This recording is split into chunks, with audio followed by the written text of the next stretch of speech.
আমি অরিন্দম সেনগুপ্ত। এখানে মোটিভেশন নয়, রিয়েলিটি বলা হয়। তুমি স্বাধীনতা চাও না, তুমি শুধু বলো যে তুমি স্বাধীনতা চাও। তুমি চাকরি ছাড়তে চাও না, তুমি শুধু কমপ্লেন করতে ভালোবাসো। তুমি টক্সিক সম্পর্ক ছাড়তে চাও না, তুমি শুধু সিম্প্যাথি পেতে ভালোবাসো। তুমি নিজের সিদ্ধান্ত নিতে চাও না, তুমি শুধু অন্যকে দোষ দিতে স্বাচ্ছন্দ্য বোধ করো। কঠিন লাগছে? ভালো, কারণ সত্য কখনো নরম হয় না। আমরা ছোটবেলা থেকে একটা শব্দ শুনে বড় হই, স্বাধীনতা। নিজের মতো বাঁচবো, নিজের মতো চলবো, নিজের সিদ্ধান্ত নিজে নেব। কিন্তু কেউ আমাদের শেখায় না স্বাধীনতা মানে দায়িত্ব, আর দায়িত্ব মানে একা দাঁড়ানো, আর একা দাঁড়ানো মানে ভয়। তুমি কি সত্যিই স্বাধীন হতে চাও? তাহলে চলো সৎ হই। স্বাধীনতা মানে কেউ তোমার ব্যর্থতার জন্য দায়ী না, কেউ তোমার কষ্টের জন্য দায়ী নয়। তোমার জীবনের ফলাফলের মালিক তুমি নিজেই। শুনতে ভালো লাগে, বাস্তবে ভয়ঙ্কর, কারণ তুমি কাউকে দোষ দিতে পারবে না।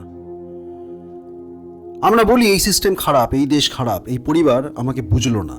হয়তো ঠিক, কিন্তু একটা প্রশ্ন, তুমি কি কখনো নিজের ভয়ের বিরুদ্ধে দাঁড়িয়েছ? না, কারণ ভয়ের ভেতর ঝাঁপ দিলে ফলাফল নিশ্চিত নয়, আর মানুষ অনিশ্চয়তা ঘৃণা করে। তুমি বলো তুমি ফ্রিডম চাও, কিন্তু তোমাকে যদি বলা হয় আজ থেকেই সব সিদ্ধান্ত তোমার, কেউ গাইড করবে না, কেউ বাঁচাবে না, কেউ অ্যাপ্রুভ করবে না, তুমি প্রস্তুত? না, কারণ আমরা অ্যাপ্রুভাল অ্যাডিক্ট, আমরা নিরাপত্তা আসক্ত। স্বাধীনতা মানে চাকরি ছাড়লে আয় বন্ধ হতে পারে, সম্পর্ক ছাড়লে একা রাত কাটাতে হবে, নিজের পথে গেলে সবাই হাসবে। আর আরাম মানে মাসের শেষে বেতন নিশ্চিত, মনে না লাগলেও সম্পর্ক আছে, ভিড়ের সাথে মিশে গেলে কেউ প্রশ্ন করে না। তুমি কোনটা বেছে নিচ্ছ? সত্যি বলো। সবচেয়ে বড় মিথ্যাটা এটা, মানুষ স্বাধীনতা চায় না, মানুষ চায় এমন একটা কারাগার যেখানে বিছানা নরম। তুমি কি খেয়াল করেছো, যখন কেউ সত্যিকারের স্বাধীন জীবন বেছে নেয় আমরা তাকে বলি পাগল, ঝুঁকি নিচ্ছে, ভবিষ্যৎ নেই। কারণ তার সাহস আমাদের ভয়কে প্রকাশ করে দেয়। স্বাধীনতা মানে নিজের অন্ধকারের মুখোমুখি হওয়া, কেউ থাকবে না তোমাকে ডিস্ট্র্যাক্ট করতে। না সোশ্যাল মিডিয়া ভ্যালিডেশন, না সম্পর্কের ভুয়ো ইন্টিমেসি, না চাকরির ব্যস্ততা। শুধু তুমি, তোমার শূন্যতা, তোমার অপূর্ণতা, এটাই মানুষ এড়াতে চায়। তুমি কমফর্ট জোন ছাড়তে চাও না, তুমি শুধু চাইছো কমফর্ট জোনের ভেতর একটু বেশি রং, আর সেটাকে নাম দিচ্ছ স্বাধীনতা। একটা সৎ প্রশ্ন করো নিজেকে, যদি কাল থেকে কেউ তোমাকে বাঁচাতে না আসে, তুমি কি নিজের জীবন নিজে তৈরি করতে পারবে? নাকি তুমি স্ট্রিক্টলি আশা করছো কেউ এসে তোমাকে পথ দেখাবে, টাকা দেবে, ভালোবাসবে, দায়িত্ব নেবে? স্বাধীনতা একটা ভারী জিনিস, এটা রোম্যান্টিক নয়, এটা ইনস্টাগ্রাম ক্যাপশন নয়, এটা একটা একাকী পাহাড়, যেখানে উঠতে গেলে নিজের অহংকার, নিজের অজুহাত, নিজের অলসতা সব ফেলে দিতে হয়। বেশিরভাগ মানুষ সেখানে উঠতে চায় না, তারা নিচে বসে পাহাড়ের ছবি তোলে। সবচেয়ে বড় সত্যটা শুনতে চাও? তুমি ফ্রিডম চাইলে তোমার সম্পর্কগুলো বদলাবে, বন্ধুরা দূরে যাবে, পরিবার অস্বস্তিতে পড়বে, কারণ স্বাধীন মানুষকে ম্যানিপুলেট করা যায় না, আর যারা ম্যানিপুলেট করতে পারে না তারা তোমাকে ছেড়ে দেয়। এই একাকিত্বের দাম তুমি দিতে রাজি? তুমি স্বাধীনতা চাও না, তুমি চাও নিরাপদ খাঁচা, যেখানে দরজা খোলা দেখায় কিন্তু তুমি বের হও না, কারণ বাইরের বাতাস অজানা।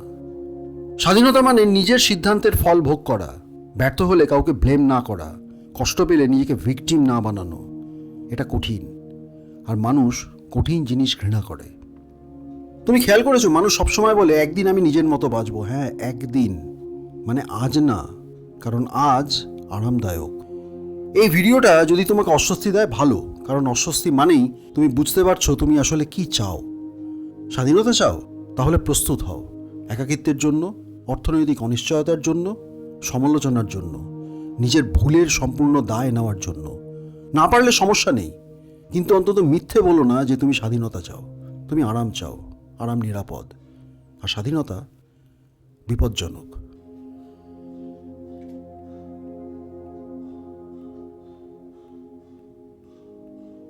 অরিন্দম সেনগুপ্ত অফিসিয়ালস জীবনবোধের গল্পে আজ আপনি শুনলেন, তুমি স্বাধীনতা চাও না, তুমি আরাম চাও। আমাদের আজকের গল্পের বড় বার্তাটি হলো, স্বাধীনতা উপহার নয়, স্বাধীনতা বোঝা। যারা বোঝা বইতে পারে না তারা খাঁচাকেই বাড়ি বানায়, আর সেটাকেই নাম দেয় আমার জীবন।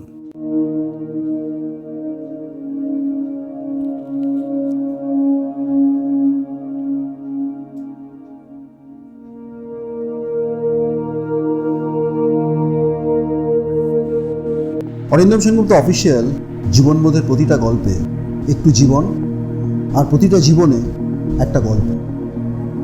ছোট গল্প, বড় শিক্ষা। গল্প শেষ নয়, জীবনও নয়। শোনো, শেখো, বাঁচো।